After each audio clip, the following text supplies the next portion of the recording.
Already ಬೆಳಗ್ಗೆಯಿಂದ ಮಳೆ ಸುರಿತಾ ಇದೆ, ಬಿಟ್ಟು ಬಿಡದೆ. ನಾಳೆಯಿಂದ ಮತ್ತಷ್ಟು ಜಾಸ್ತಿ ಆಗುತ್ತೆ ವರ್ಣನ ಆರ್ಭಟ ಅಂತ ಮಾಹಿತಿ ಸಿಗ್ತಾ ಇದೆ. ಅರಬ್ಬಿ ಸಮುದ್ರದಲ್ಲಿ ಲಕ್ಷದ್ವೀಪ ಪ್ರದೇಶದಲ್ಲಿ ವಾಯುಭಾರ ಕುಸಿತ ಉಂಟಾಗಿದೆ. 4 ರಿಂದ 5 ದಿನ ಬೆಂಗಳೂರು ಸೇರಿ ಹಲವಾರು ಕಡೆ ಭಾರೀ ಮಳೆ ಆಗುತ್ತೆ ಅಂತ ಹೇಳಲಾಗ್ತಾ ಇದೆ. ಕೋಲಾರ, ಚಿಕ್ಕಬಳ್ಳಾಪುರ, ರಾಮನಗರದಲ್ಲಿ ಮಳೆಯ ಮುನ್ಸೂಚನೆ ಇದೆ. ಬೆಂಗಳೂರಿನಲ್ಲಿ ನಾಳೆಯಿಂದ ಭಾರೀ ಮಳೆಯಾಗುವ ಸಾಧ್ಯತೆ ಇದೆ. ಕಳೆದ ಬಾರಿ ಇದೇ ವೇಳೆ ಬಂದ ಮಳೆಗೆ ಬಹಳ ಹಾನಿಯಾಗಿತ್ತು ಬೆಂಗಳೂರಲ್ಲಿ. ಹೀಗಾಗಿ ಎಚ್ಚರದಿಂದ ಇರುವಂತೆ ಬೆಂಗಳೂರಿಗರಿಗೆ ಸೂಚನೆಯನ್ನ ಕೊಡಲಾಗಿದೆ.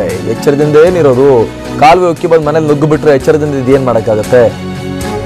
ವಾಸ ಮಾಡೋರು ಎಚ್ಚರವಾಗಿರ್ಬೇಕು ಅಂತ ಹೇಳೋದೇನೋ ಹೇಳಿದ್ದಾರೆ ಈಗ ಸಂಬಂಧಪಟ್ಟವರು. ಹವಾಮಾನ ಇಲಾಖೆ ನಿರ್ದೇಶಕ CS ಪಾಟೀಲ್ TV9ಗೆ ಈ ರೀತಿಯಾಗಿ ಹೇಳಿದ್ದಾರೆ.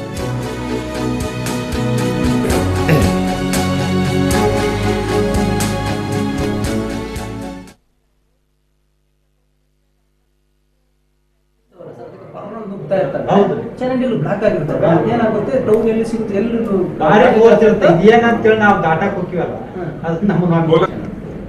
ನಾವು ನೋಡ್ತಾ ಇದೀವಿ ದೃಶ್ಯಗಳಲ್ಲಿ ಹವಾಮಾನ ಇಲಾಖೆಯ ತಜ್ಞರು ಮಳೆಯ ಮಾರುತಗಳ ಬಗ್ಗೆ ಅಲ್ಲಿ ಮಾಹಿತಿ ನೀಡ್ತಾ ಇರೋದನ್ನ ನೋಡ್ತಾ ಇದೀವಿ. ವಾಯುಭಾರ ಕುಸಿತ ಉಂಟಾಗಿರುವಂಥದ್ದು ಅರಬ್ಬಿ ಸಮುದ್ರದಲ್ಲಿ, ಕೇರಳ ಕರಾವಳಿ ತೀರ, ಲಕ್ಷದ್ವೀಪ ಪ್ರದೇಶದಲ್ಲಿ ಈ ರೀತಿಯಾಗಿದೆ. ಅದರ ಪರಿಣಾಮ ಆಗಿ ಈಗ ವಾಯುಭಾರ ಕುಸಿತ ಉಂಟಾಗಿದ್ದರ ಪರಿಣಾಮ ಈಗ ಕರ್ನಾಟಕದ ಕರಾವಳಿ ತೀರದವರೆಗೂ ಕೂಡ ಈಗ ಕಾಣಿಸ್ತಾ ಇರುವಂಥದ್ದು. ಇದಕ್ಕೆ ಸಂಬಂಧಪಟ್ಟ ಹಾಗೆ ನಮ್ಮ ಪ್ರತಿನಿಧಿ ಶಿವರಾಜ್ ಕುಮಾರ್ ಹವಾಮಾನ ಇಲಾಖೆ ಅಧಿಕಾರಿಗಳೊಂದಿಗೆ ಮಾತನಾಡಿದ್ದಾರೆ. ಬನ್ನಿ ಏನ್ ಹೇಳಿದ್ದಾರೆ ನೋಡೋಣ. ಸಿಲಿಕಾನ್ ಸಿಟಿ ಬೆಂಗಳೂರು ಕಳೆದ 3 ದಿನಗಳಿಂದ ಸಿಕ್ಕಾಪಟ್ಟೆ ಹಾಟ್ ಆಗಿತ್ತು. ಆದ್ರೆ ಇವತ್ತು ಮಠ ಮಧ್ಯಾಹ್ನದಿಂದ ಸಿಕ್ಕಾಪಟ್ಟೆ ಕೂಲ್ ಆಗಿದೆ. ಅದಕ್ಕೆ ವರ್ಣನ ಆರ್ಭಟ ಮಳೆ ಸಿಂಚನ ಕಾಣವಾಗಿರುವಂಥದ್ದು. ಇನ್ನೂ 5-6 ದಿನಗಳ ಕಾಲ ಇದೇ ರೀತಿ ಮಳೆಯ ನರ್ತನ ಬೆಂಗಳೂರು ಜನತೆಗೆ ಕಾಡಲಿದೆ ಅನ್ನೋ ಮಾತುಗಳು ಕೇಳಿ ಬರ್ತದೆ. ಇದ್ರ ಬಗ್ಗೆ ಖುದ್ದು ಮಾತನಾಡೋದಕ್ಕೆ ಇದೀಗ ನನ್ನ ಜೊತೆ ಹವಾಮಾನ ಇಲಾಖೆಯ ನಿರ್ದೇಶಕರಾಗಿರುವಂತಹ CS ಪಾಟೀಲ್ ಅವರು ನಮ್ಮ ಜೊತೆಗಿದ್ದಾರೆ. ಅವ್ರನ್ನೇ ಮಾತಾಡೋಣ. ಬೆಂಗಳೂರು ಜನತೆಗೆ ಇನ್ನು ಎಷ್ಟು ದಿನಗಳ ಕಾಲ ಒಂದು ಮಳೆ ಕಂಟಕ ಕಾಡ್ತದೆ? ಇದು ಮಳೆ ಒಂದು 4-5 ದಿವಸ ಮಳೆ ಬೆಂಗಳೂರಿನಲ್ಲಿ ಬರ್ಬೋದು. ನೋಡ್ತಾ ಇದ್ರೆ ಕಳೆದ ಒಂದು 15 ದಿನಗಳಿಂದ ಒಂದು ಹಾಟ್ ಇರ್ತಿತ್ತು. ಯಾವಾಗೋ ಸಾಯಂಕಾಲ ಟೈಮ್ ಮಳೆ ಬರ್ತಾ ಇತ್ತು. ಇದೀಗ ಇವತ್ತು ಮಧ್ಯಾಹ್ನ ಶುರು ಹಚ್ಕೊಬಿಟ್ಟಿದೆ ಮಳೆ. ಇನ್ನು ಯಾವ ರೀತಿ ಒಂದು ಮಳೆ ಒಂದು ತೀವ್ರತೆ ಇರುತ್ತೆ ಮುಂದಿನ ದಿನಗಳಲ್ಲಿ? ಈ ಮಳೆ ಪೂರಾ ದಕ್ಷಿಣ ಒಳನಾಡಿನಲ್ಲಿ ಮತ್ತು ಕರಾವಳಿ ಪ್ರದೇಶಗಳಲ್ಲಿ ಮಳೆ ತೀವ್ರತೆ ಮುಂದುವರಿತೈತಿ ಇನ್ನೂ 4-5 ದಿವಸದಲ್ಲಿ.